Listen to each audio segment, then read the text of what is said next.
Hello, and thank you for joining me on another episode of the Tech Exec podcast, where we triple your impact per engineer.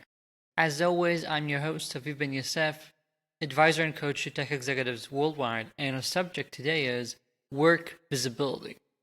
Let's start with a short story that you might have seen on my social network feeds, but it just got so much feedback and attention that I thought I should share it here as well.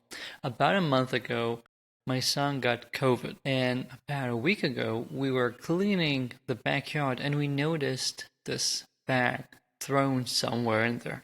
We took the bag, we opened it, and we realized that it was a bag from our clinic that had sent us a thermometer, masks, a blood oxygen saturation meter, useful stuff for someone that's got COVID. And you might think that's very nice of them, that's very effective.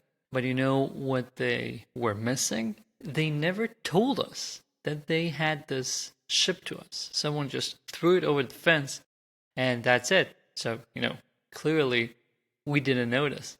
And that, of course, made that useless. They spent effort, time, money in delivering it to us, and we got no benefit because we never even realized that it was there until like a month later. This is something that I think too many of us see happening in our work as well. We do the work. It's rare that I work with someone and think they're so lazy. They're not doing the work.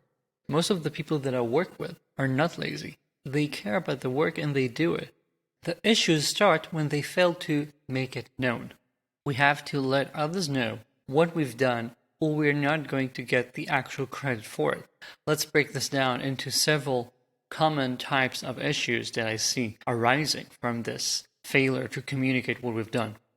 First of all, and the most basic one, is that when people don't know what you've accomplished and what you've done, when you don't make it known because, you feel like you need to be humble, you feel like you shouldn't be promoting yourself, what might be happening is that they think you're not doing the work or you're not doing it well enough. And the number one reason that people face micromanagement by their managers, in your case likely the CEO, is that the managers feel that they are lacking traceability, visibility, transparency into your organization, into what progress is being made. No manager likes the feeling of not knowing whether things are progressing as they should. When you fear you might be blindsided, what ends up happening is that you shove yourself into the process in order to witness what is going on. That's one of the key reasons that micromanagement appears even for those managers who don't want to micromanage. If you tune your visibility right enough so that it is apparent to those around you what is happening, what is going on, they can feel that they are being updated regularly, so they are not likely to be surprised. They're not likely to be caught unaware when something bad happens. That means that they are more likely to let you go and let you do things on your own. It is the key aspect in your own way of lowering micromanagement done to you. And I've written an article before about the flywheel of micromanagement, and this is one of the key ways to break it, to stop that from spiraling downwards.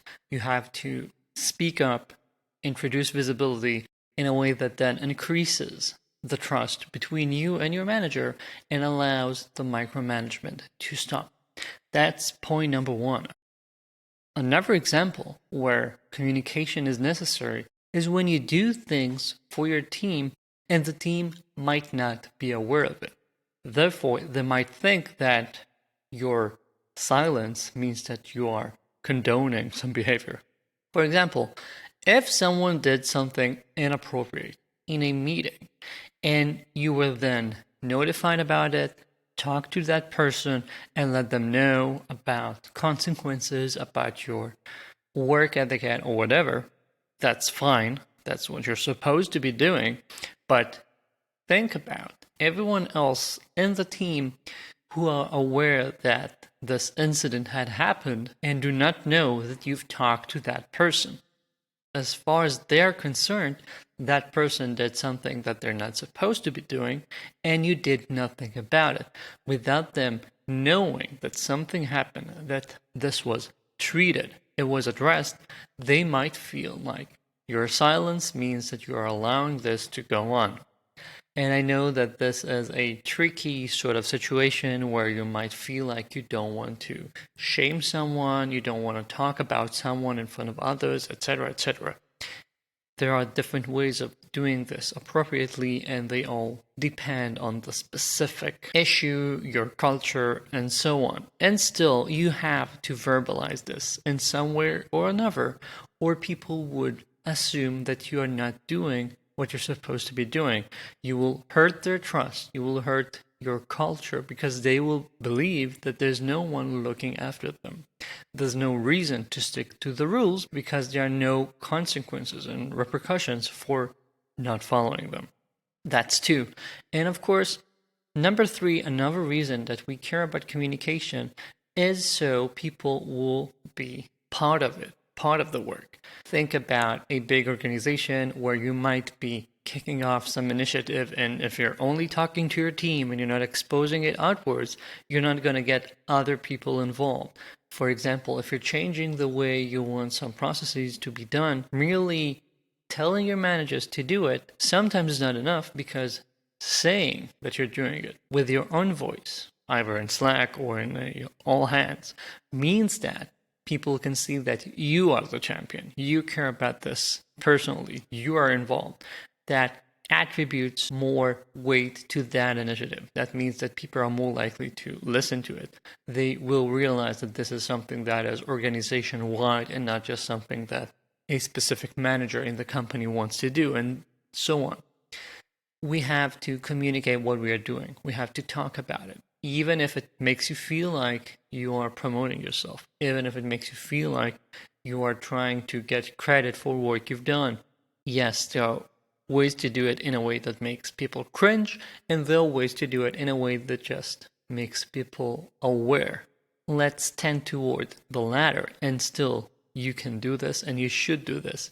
Or you just might realize 2 months later that your CEO is not happy with your performance merely because they didn't know what you've done during the last quarter. They just might find the bag in the backyard too late. Communicate your work and communicate your progress. That's it for this week. Thank you for joining me. If you haven't yet, do subscribe to my newsletter. It's the best newsletter online for tech executives. And once you do, you're going to get a free sample chapter from my new book, The Tech Executive Operating System. I also share there exclusive insights that I don't share anywhere else, and you're going to stay up to date about stuff like an upcoming webinar I'm going to announce in the following weeks. And the newsletter is the first place where you're going to find out. So do check it out. Link in the show notes. If you have any questions or comments, my email is there as well. Thank you, and talk to you soon.